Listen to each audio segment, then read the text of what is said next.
Hey guys, it's Ian here with HobbiesofaMan once again, and today we're doing another comic book issue review. We're going to be starting a new comic by the issue review series, and it's going to be a very interesting one because this might be the first time that a comic book issue review series that I do on the channel also has to do with manga, and that's because we're looking at Teenage Mutant Ninja Turtles X Naruto, or versus Naruto, whatever you want to call it, the TMNT Naruto series here, and it's great. I really recommend it. It's done by, let me see if I can pull up their names correctly here. Caleb Goldner, artwork by Hendry Prosetva. I can't tell if that's a Y or a V. Colors by Raul Angulo, and letters by Ed Duksher. The editor here is Thea Chiuk, and the designer is Nathan Wittick. This is in collaboration between Nickelodeon, IDW, and Viz Media. And through Viz, I guess it's actually in collaboration with Shueisha and Shonen Jump, but they're using Viz as their intermediary. And the cover here is done by George or Jorge Jimenez. I was going to call him George, but his name is Jorge Jimenez. And he does a great job with this. I think it looks awesome. Very exciting, very dynamic. And so this is sold in comic book stores. You cannot get this anywhere else. And it seems like it's a way for American comic books to get some of that manga money without actually just copying manga styles or manga sales prices or sizes, right? Because they've been doing that, and I don't know if it's really working or not, but it seems like it is because more companies are doing it, right? And I think this is probably the best way to do it. You know, there are great series that could cross over with American comic books pretty often in a very good way. I hope that this is successful and that we eventually get a DC or Marvel kind of like Justice League or Avengers crossover with My Hero Academia. I think that would be the greatest kind of way to make this work, right? And so this is available in comic book stores only. If this is a 6-issue series, the trade paperback for this will be available in 9 months, more or less. It depends on how fast IDW decides to publish it.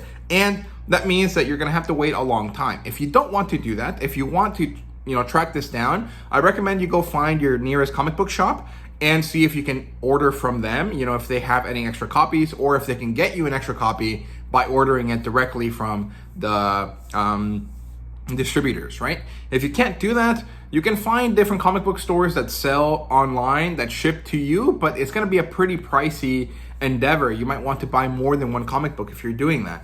And so my best, idea, or the best thing that you could probably do, is just buy this first issue digitally and then find a comic book store and, ask them to start getting you the rest of the issues going forward, right? That's probably the best way to do this if you weren't already aware of this existing. I'm sure there are plenty of comic book stores across the nation that will have extra copies, but mine didn't. They only had the one that I ordered because I'm the only person that ordered it, since the comic book store that I go to is pretty small and the buyers there are mostly old guys, right? So yeah, either way, that's kind of the spiel there. There's a few different ways that you can get comic books.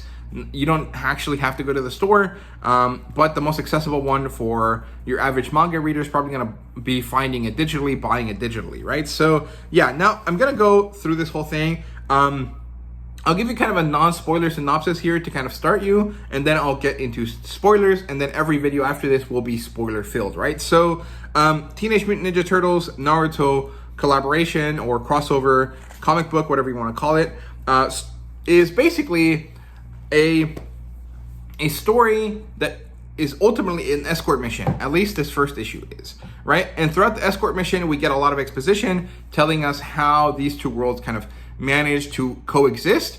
And the answer is that they just turn New York into a hidden leaf village, right? Or a hidden village, near Konoha, right? It's very similar to how they do filler arcs in the manga, right? Or sorry, in the anime. They just kind of make up a small country with a hidden leaf village or with a hidden village inside of it, and then the characters interact with them, right? And at this village, there is something that's happening very related to the origin of the turtles that is creating mutant ninjas, hybrid ninjas, human-animal hybrid people that have ninja abilities. And as we go through this issue, our characters encounter some of them and then have their first big interaction with the Ninja Turtles, right? This is a story that has Naruto's team, Team 7, and Kakashi and April O'Neil as the kind of through-line characters for this start here. So it's very, very cool. I recommend it. That's as spoiler-free as I could get with some, without falling into generalities. And I think this is a great comic book. I would give it a 5 out of 5 if I gave single issues grades or ratings. I recommend you guys check this out as soon as you can. It's really, really fun. So yeah, that's kind of the non-spoiler review here. Let's get into the full spoilers. So it opens up with a mission scroll, right? Team 7 has been assigned a mission. They have to escort April O'Neil, a reporter, back to the Big Apple Village. Big Apple Village is New York in the Naruto world. And they are assigned this mission by Lady Tsunade. So this is after Naruto learns the Rasengan, before the time skip. Everyone is given a lot of information about who they are in case you've never really read Naruto or only have passing familiarity with it, right? So I think that they do a great job at providing entry points for Naruto and the Teenage Mutant Ninja Turtles throughout this issue, right? So we open up on that ninja scroll, and then we move on. We get to see that Naruto is trying to save a little turtle, make sure that it's safe because it's upside down. He shifts it so it's right side up, and then he gets knocked on the head by Kakashi, and Kakashi tells him to have more respect. Turtles are awesome. And then April O'Neil finally reacts. She laughs at Naruto, and her and Sasuke have a bit of an exchange about them being quiet, kind of moody characters. And then Naruto and Sakura are wondering why Tsunade assigned them this mission where they haven't really done anything.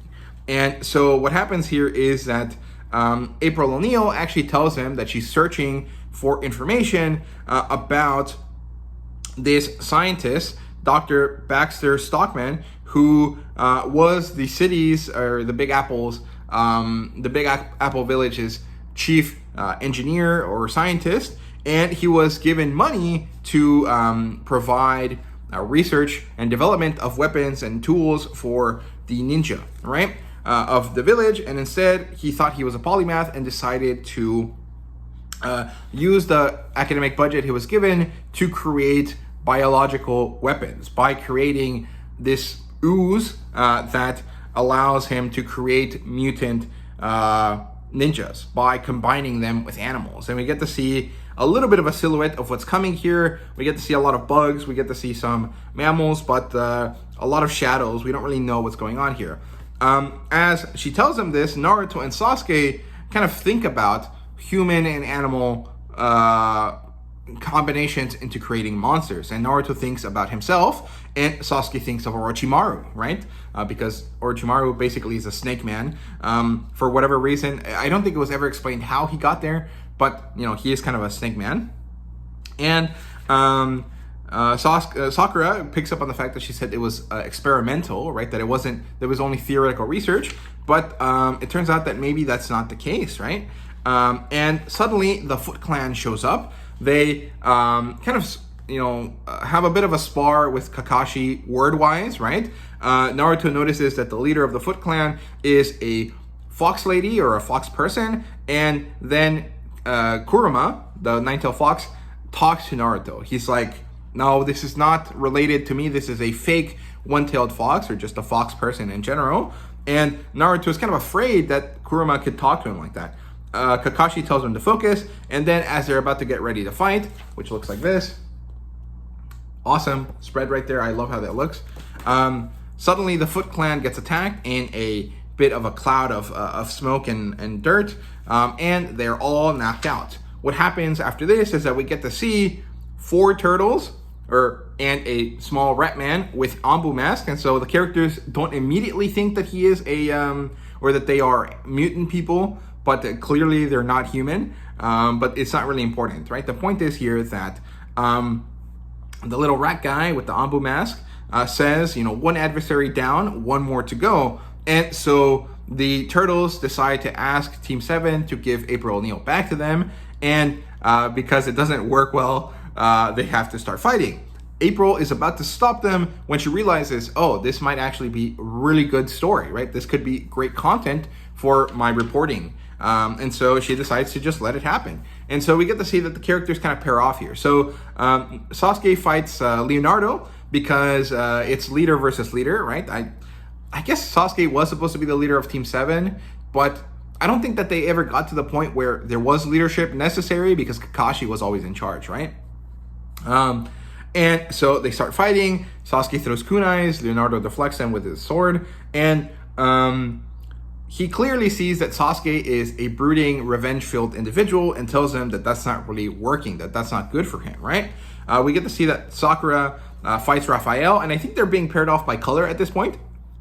Sasuke has a blue shirt, so he gets to fight Leonardo. Sakura has a red shirt, so she fights Raphael. And Sakura initially just kind of starts slow. Raphael thinks that she's not going to be all that important. And then when she realizes that he's much more sturdy than she expected, she decides to start using her, Tsunade type strength. And Raphael gets freaked out. He's like, oh shit, she's going to murder me if she lands a hit.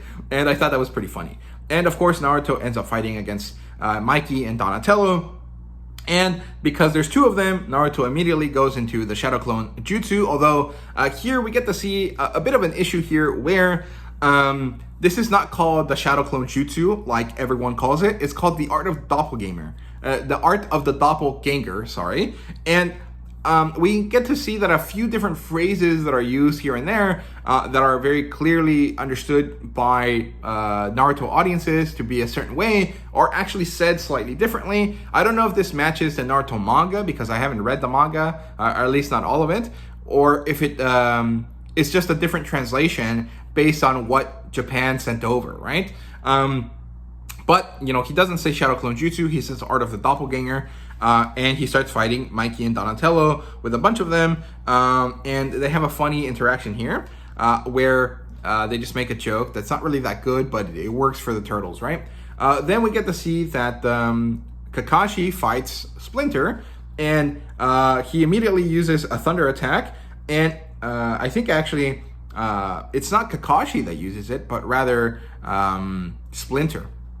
And Kakashi notices that the young men that are fighting with his team have a similar style to someone he knew, but their attitudes are slightly different. And even Splinter comments that is the case. We get to come back to fighting between Sasuke and Leonardo. And Sasuke basically loses the exchange slightly.